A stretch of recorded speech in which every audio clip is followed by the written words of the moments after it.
안녕하십니까. 신의균의 국방TV 시큐리티 뉴스입니다. 자, 오늘도 우리 대한민국 안보의 아주 심각한 문제, 그리고 우크라이나 전황 동시에 알려드리도록 하겠습니다. 러시아가 지금 이 동부전선, 남부전선에서 뭔가 여의치 않으니까 지금 새로운 전선을 열기 위해서 뭔가 작업을 하는 것 같습니다. 지금 우크라이나 군의 한 개 여단이 서쪽으로 급파됐는데 어떤 내용인지 살펴보도록 하겠고, 야, 우리 군 장교, 부사관 정말 큰일 났습니다. 이거 어떤 내용인지 보도록 하겠습니다. 신의균의 국방TV 구독, 알림, 좋아요 눌러주십시오. 국방부가 정권이 바뀌어도 바뀌지 않고 유지될 창군 이래 최초의 국방전략서를 다음 달 초 발간한다고 밝혔습니다. 향후 15년간 적용되는 최상위 국방전략 문서인데 첫 단추부터 잘못 끼워서 우려가 커지고 있습니다. 정부가 향후 정권이 바뀌어도 방향이 바뀌지 않는 국방 원칙을 법적으로 보장하기 위해 국방정책 분야 최상위 지침서인 국방전략서를 다음 달 초 발간하기로 했다고 복수의 정부 소식통을 인용해서 동아일보가 2월 21일 단독 보도했습니다. 보도에 따르면 정부가 준비하고 있는 국방전략서는 향후 15년간 적용될 대북 군사정책 및 대응 전략은 물론 한미동맹 발전과 민군 상생 등 구체적인 목표와 방향성을 담을 예정입니다. 그동안 정부는 김대중 정부 당시인 1999년부터 국방정책 최상위 지침서로 국방기본정책서를 5년 주기로 발간해 왔는데요. 이 문서는 다양한 분야의 정책을 나열하는 데만 그쳤고 정권이 바뀔 때마다 계속 그 내용이 바뀌어 일관성 있는 정책 추진이 불가능했다는 지적을 받아왔습니다.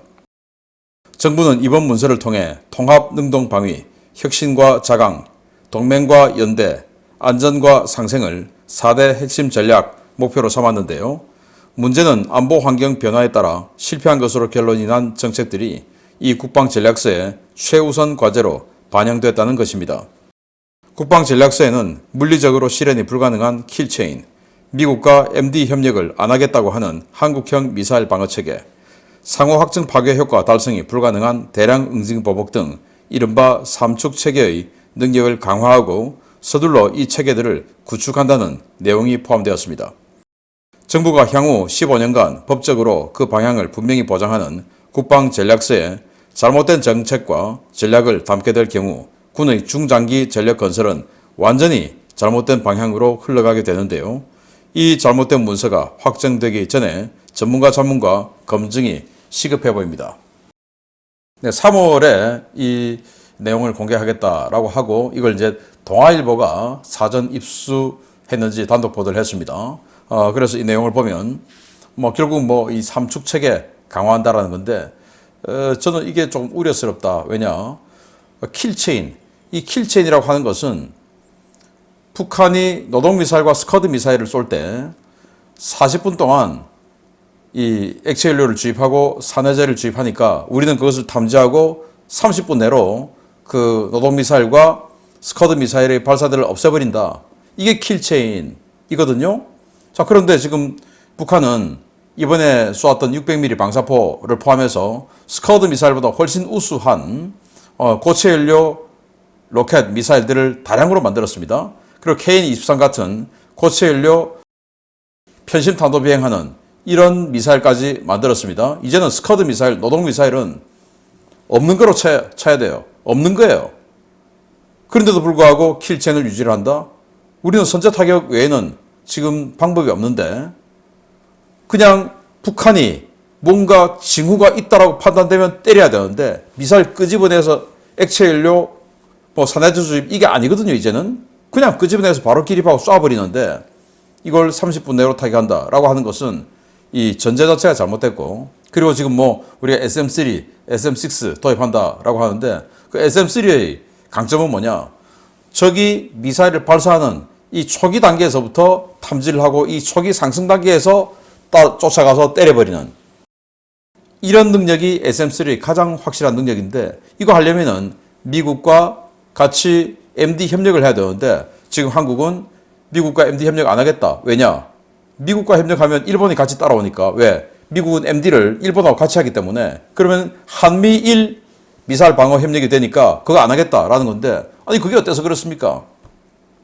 해야죠. 일본하고 지소미아 당장 복원하고, 이번에도 북한 미사일 쏜 거 가지고 한국 정부 발표, 일본 정부 발표, 북한의 고도, 미사일의 고도와 탄착 지점이 오차가 있죠. 그건 뭐냐? 서로 간에 정보 공유가 안 되니까 지금 이렇게 탄착 지점 또 고도 뭐 이런 것들이 서로 간에 다른 겁니다. 이거 굉장히 심각한 거죠. 미사일 요격 작업에 나선다고 봤을 때 떨어지는 곳과 올라간 고도가 서로 간에 이견이 있으면 어떻게 거기다가 요격탄을 미리 보내놓겠습니까? 원래 요격탄 미리 보내놓는 거거든요.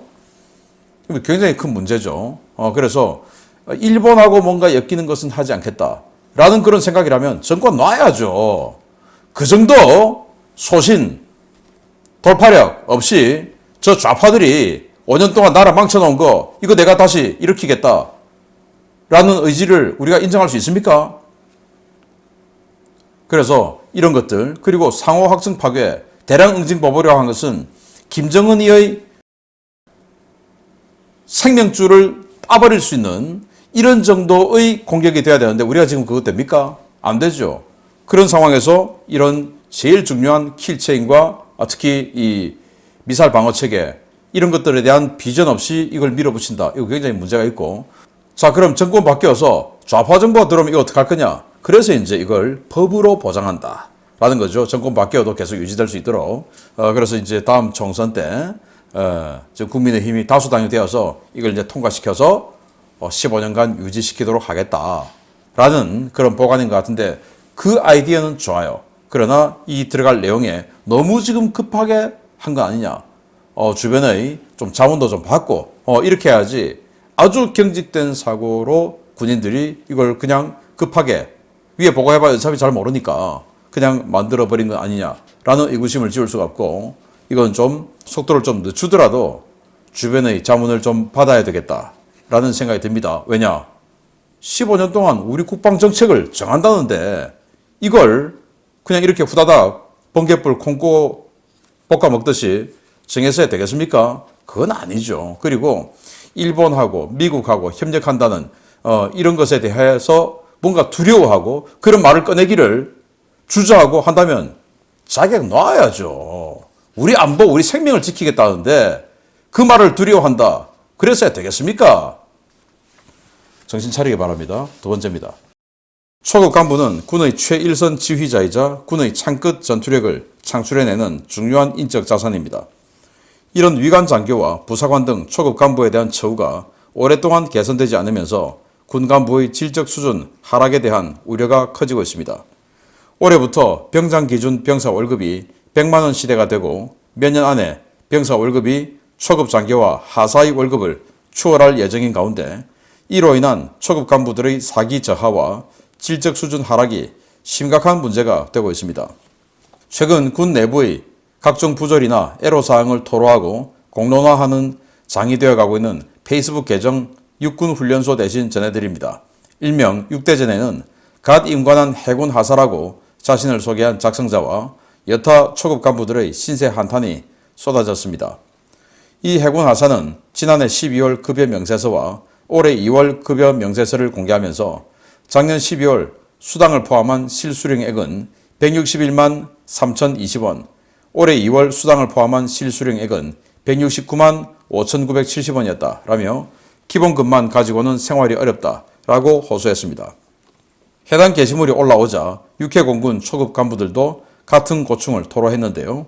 이들은 초과 근무와 각종 수당 추가 업무를 하지 않으면 생활이 어렵다 라며 앞으로 몇 년 뒤면 병장 월급이 하사보다 많아질 텐데 초급 간부들 급여는 언제쯤 현실화될지 모르겠다 라고 토로했습니다. 실제로 현재 확정된 계획대로라면 오는 2025년까지 병장 월급은 150만 원으로 오르고 여기에 내일 준비지원금 월 55만 원이 추가되어 매월 205만 원을 수령하게 되는데요. 이는 하사와 소위 중위의 월급과 수당을 합친 것보다 더 많은 금액이어서 초급 간부들의 사기가 급격히 추락하고 있습니다. 이러한 사기 저하는 지원율 저하로 나타나고 있습니다.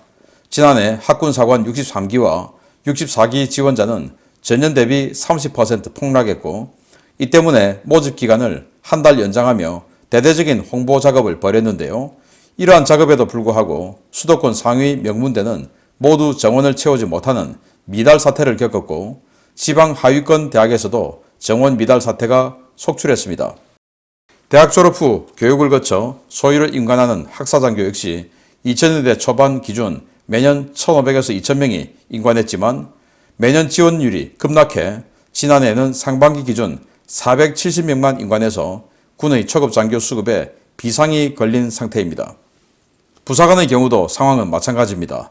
육군 부사관의 경우 극심한 취업난에도 지원자가 점점 줄어들어 2018년 3.6대 1, 2019년 3.5대 1, 2020년 2.9대 1로 매년 경쟁률이 하락하고 있는데요. 경쟁률이 하락하면서 지원자의 질적 수준도 덩달아 하락해 초급 간부에 의한 사건 사고가 증가하는 문제가 계속해서 발생하고 있습니다. 직업군인에 대한 형편없는 처우는 초급 간부 단계에서는 군의 전투력 저하와 부대 관리상 문제를 낳고 시간이 지나면 생계형 비리와 부정부패로 이어지는 심각한 결과를 초래할 수 있는데요. 지금이라도 직업군인에 대한 사회적 인식 개선과 처우 향상을 위한 국가적 차원의 대책 마련이 필요해 보입니다. 저는 이 윤석열 정부가 선거에 이기기 위해서 그런 병사 월급 200만 원이라는 당시 페이스북 홍보를 했는데 제일 잘못한 거가 바로 이거다라고 생각합니다. 자, 그러면은 병사들에 대해서 200만 원 주는 거 좋아요. 그러면은 그 외 다른 부분에서도 같이 보완을 해나가야 되는데 그거 약속은 지켜야 되겠고 다른 부분에 보완할 능력은 없고 의지도 없고 이러면 됩니까? 그러면 우리 이 국가 전체가 굉장히 비정상적으로 무너지게 되죠. 특히 간부들 문제입니다. 군에서 초급 간부들 제일 중요합니다. 우리나라 이 ROTC 1년에 뭐 수천 명이 인관을 하는데 제가 대학 다니던 그 시절 1980년대 이때는 ROTC 되는 게 하늘의 별 따기였어요. 진짜 우수한 우리 과에서도 최상위권의 그 성적 우수자들이 ROTC가 되었고 그런 상황이었어요. 왜냐? 그때는 우리 일반 병사들 복무 기간이 30개월, ROTC는 28개월. ROTC가 2달 적죠. 그리고 우리 병사들 월급이 뭐 10,000원도 채 안 됐고, 그리고 이 ROTC로 인관을 하면 100만 원 넘게 받았죠. 그런데 또 더 중요한 것은 그때는 ROTC로 전역을 하면 대기업에서 아주 높은 가산점을 주고 거의 뭐 특채를 하다시피 채용을 했습니다. 그도 그럴 것이 지금 뭐 25, 26대에서 완전히 그냥 자기만 알고 귀염받고 이렇게 해서 대학 졸업하고 사회에 진출한 그 귀염둥이 아들하고 그래도 같은 비슷한 나이임에도 불구하고 최소 30명, 많을 때는 한 200명 중대장까지 하면 그 정도 지휘해보고 그 사람들의 인상관리, 인성관리 또 이 일상적인 어떤 그 내부 요즘 뭐 관심병사들 많으니까 그런 거 다 관리해줘야 되거든요. 그런 관리까지 다 하고 자기보다 부하를 먼저 생각하는 이런 리더십을 수년 동안 받고 들어온 사람, 당연히 저라도 그 사람에게 대해서 가산점 주고 채용합니다. 그리고 명령도 잘 듣고 노조도 안 해요. 그런 사람들은. 그런데 김대중 정권 때 국가인권위원회에서 대기업들에게 그거 인권적으로 하면 안 된다 해가지고 ROTC 출신, 장교 출신들 특채하는 거 금지시켜버렸습니다. 그러면은 ROTC 나와봐야 제대로 대우도 못 받고, 자, 그런데 남들은 대학교 1학년, 2학년 마치고 군대 갔다가 다시 복학해서 3학년, 4학년 이렇게 해서 다시 학업을 일으켜서 취업시험을 치는데 ROTC 하려면은 4학년 마치고 군대 갔다가 전역해가지고 뭐야 이거 남들은 지금 공부가 이만큼 돼 있는데 난 지금부터 공부한다? 웃기는 일이죠. 그래서 ROTC가 수도권에 있는 우수학교들 완전히 미달 사태가 벌어집니다. 그 이후에. 그러면서 노무현 정부 들어가면서 복무기간 낮췄죠. 또 지난번 문재인 정부 들어가서 또 낮췄죠. 자, 그래서 복무기간이 18개월이 되어버렸습니다. 근데 ROTC는 아직도 28개월이에요. 누가 이 ROTC를 가겠습니까? 가는 놈 이상한 거죠. 그렇지 않습니까? 18개월의 병사, 28개월 ROTC. 여기는 복학해가지고 취업 준비도 할 수 있고 경력 단절 좀 최소화할 수 있고 여기는 복학 전역했더니 나이는 벌써 26, 27이 됐고 다시 공부 시작하려니 머리는 안 돌아가고 이런 상태가 돼버려도 누가 여기 가겠습니까? 그래서 ROTC 완전히 그냥 미달. 그런데 직업군이 한번 시켜줄게 가능성 있잖아. 요거 이제 꼬셔가지고 지방에 있는 대학들 위주로 ROTC를 보았는데 이제는 또 병사들 월급이 ROTC 장교 월급을 추월하게 됐어요. 그러면 이제 지방대에서도 안 가는 겁니다. 이거 더 심각한 건 부사관이에요. 지금 여기 해군 부사관 1호봉이 자기 월급 명세서를 깠어요. 작년 12월, 올해 2월.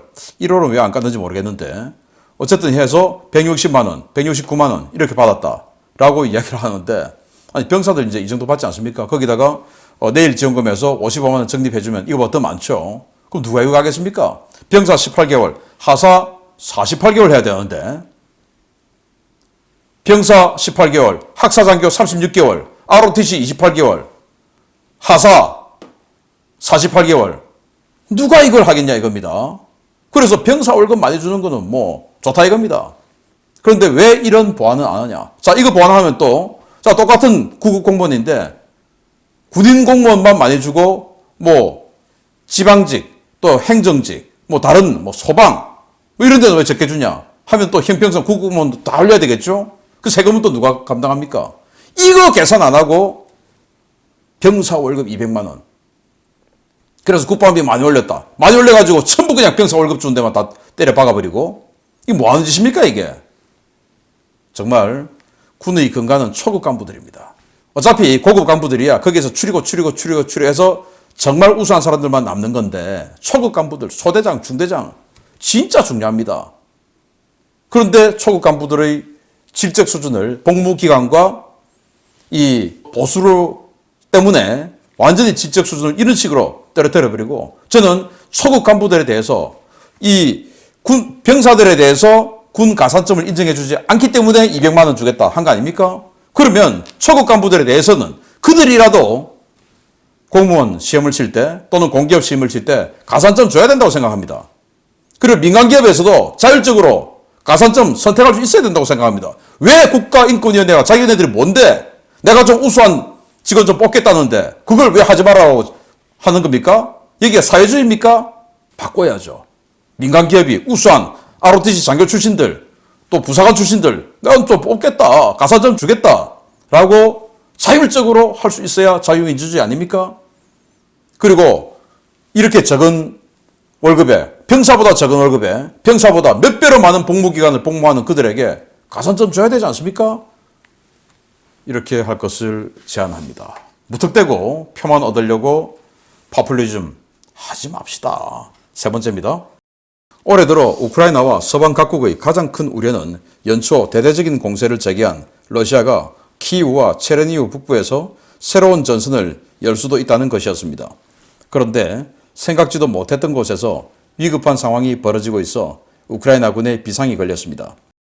우크라이나군이 서부 국경을 맞대고 있는 몰도바, 정확히는 러시아가 불법으로 위성 국가화시킨 트란스니스트리아에서 러시아군의 이상 징후를 포착하고 국경 지역에 병력을 긴급 증파했다고 봉수의 오신트 소식통이 현지 시각 2월 22일 긴급 타전했습니다. 폴란드와 몰도바 등 현지 매체들의 보도와 우크라이나 서부 국경 지역의 오신트 보고에 따르면 우크라이나는 코토프스크 등 서부 국경 지역 여러 곳에 예단급 병력을 긴급 배치하고 국경 건너편 러시아군의 도발에 대비하기 시작했습니다. 현재 트란스니스트리아에는 러시아 육군 제14 근위군이 배치되어 있는데요. 이들은 미승인 국가인 트란스니스트리아의 실질적인 군사력으로 운영되면서 이 지역에 있는 구소련의 유산들을 관리하고 유지하는 임무를 수행하고 있습니다. 현재 트란스니스트리아 주둔 제14 근위군 휘하에는 제28 기계화 여단과 제4 포병연대 여러 개의 방공부대가 편성되어 있는데요. 이곳에는 과거 소련 시절 제59 근위 차량화 소총사단과 제86 근위 차량화 소총사단 등이 보유하고 있던 대량의 전차와 장갑차, 탄약이 코바스나 탄약고 등 주요 거점에 분산 보관되어 있습니다. 우크라이나 당국은 러시아가 최근 몰도바에 수천 명의 공작원을 잠입시켜 소요 사태를 일으키고 쿠데타를 준비하고 있는 정황을 포착하고 서방 정보당국, 몰도바 당국과 함께 공동 대응에 나설 것임을 천명한 바 있는데요. 이번 국경 병력 증파 역시 몰도바 당국과의 협의하에 결정된 것으로 전해졌습니다. 현지 워싱턴 소식통들은 러시아가 잠입 공작원들과 몰도바군 내 친러 세력, 제14근위군 등과 함께 트란스니스트리아, 몰도바 경계선에서 불과 20여 킬로미터 떨어진 몰도바 수도 장악을 준비하고 있다고 보고 있는데요. 러시아가 과연 우크라이나 서부 지역에 새로운 전선을 열고 우크라이나의 나토 보급로를 위협하는 짓을 벌일지 긴장과 우려가 커지고 있습니다. 국경 지역으로 우크라이나 한 개 예단이 긴급 증파되는 것을 이 사진을 막 찍어서 여러 군데에서 지금 올리고 있는데 그만큼 지금 긴박한가 봅니다. 몰도바가 어디냐? 지금 우크라이나가 여기 있으면 여기 이제 허연 부분이 루마니아입니다. 우크라이나와 루마니아 사이에 끼어있는 이 오렌지색, 여기가 이제 몰도바인데 이 사이에 조금 더 짙은 오렌지색으로 좀 길쭉한 부분이 있죠.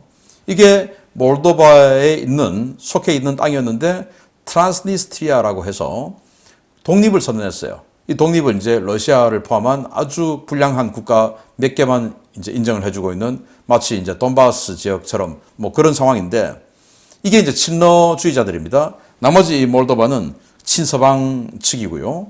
그래서 지금 EU 가입을 위해서 굉장히 노력을 하고 있는 그런 국가인데 문제는 이 지역에 과거 최전선, 소련의 최전선이다 보니까 굉장히 큰 탄약창이 있었습니다. 군단급 병력이 주둔하고 있었고 그 군단급 병력이 사용할 탄약창이 이렇게 있는 건데 이걸 지금 꺼내 쓰고 싶은 거죠. 그리고 또 이 그 우크라이나의 서쪽에서 뭔가 일을 내서 우크라이나가 이 동쪽에 전력을 집중하지 못하도록 만드는 성동격서의 이런 효과도 있고요. 또 이 탄약도 쓸 수 있고요. 자, 이래서 지금 몇 주 전부터 계속 러시아의 공작원들이 들어가서 쿠데타를 일으키기 위해서 이 회색지대 전술을 쓰고 있다. 그래서 이 몰도바 대통령이 좀 도와달라. 이런 성명 발표도 하고 했었죠. 그래서 이제 서방 세계가 그런데 지금 여기에 적극적으로 나서지 않고 있습니다. 왜냐? 나토가 아니기 때문에, 동맹이 아니기 때문에. 그래서 지금 이 발등에 불 떨어진 우크라이나가 이런 식으로 지금 험비 그리고 장갑차 이런 것들을 확 보내는 이걸 이제 사진 찍어서 지금 워싱턴에 계속 올라오고 있는 이 내용들인데 이런 식으로 지금 우크라이나가 한 개 여단을 여기다가 급파를 하고 있는데 이렇게 몰도바 지역이 만약에 러시아 수중으로 떨어지면 우크라이나는 양쪽에서 공격을 받게 되는 이런 상황이 되고 또 몰도바 바로 국경 위에 리비우, 그 리비우는 폴란드에서부터 서방에서 들어오는 무기들이 전부 다 리비우를 통해서 다 흩어지죠. 여기가 이제 제한을 받게 되겠죠. 그래서 서방 측에서 들어오는 무기 수급 라인이 몰도바가 러시아가 통제하게 되면 타격을 받게 됩니다. 자, 이런 여러 가지 상황이기 때문에 러시아가 지금 이렇게 최후의 승부수, 뭐 이것도 안 되고 저것도 안 되니까 최후의 승부수로 지금 몰도바에다가 승부수를 띄우는 거 아닌가. 그리고 벨라루스, 북쪽에 벨라루스를 참전시키려고 하니까 벨라루스 군인들이 말을 안 들으니까 민병대를 창설하겠다. 자, 이런 이야기까지 나오니까 북쪽에서는 벨라루스 민병대, 그리고 서쪽에서는 이렇게 몰도바를 이 침공을 해서 바꾸어서 그 전력으로 양쪽에서 북쪽에서 그리고 서쪽, 동쪽에서 이런 식으로 공격을 해 나가려는 이런 승부수를 띄운 것은 아닐까라고 생각이 되는데 최근에 지금 흑해 함대가 오데사 인근으로 막 집기를 하고 있대요. 이게 이 몰도바 쪽의 이 소요 사태, 공격 작전 이런 것들을 염두에 둔 이런 그 양동 작전은 아닐까라는 우려가 들기도 하는데 계속 지켜보면서 조사해서 알려드리겠습니다. 마치겠습니다. 감사합니다.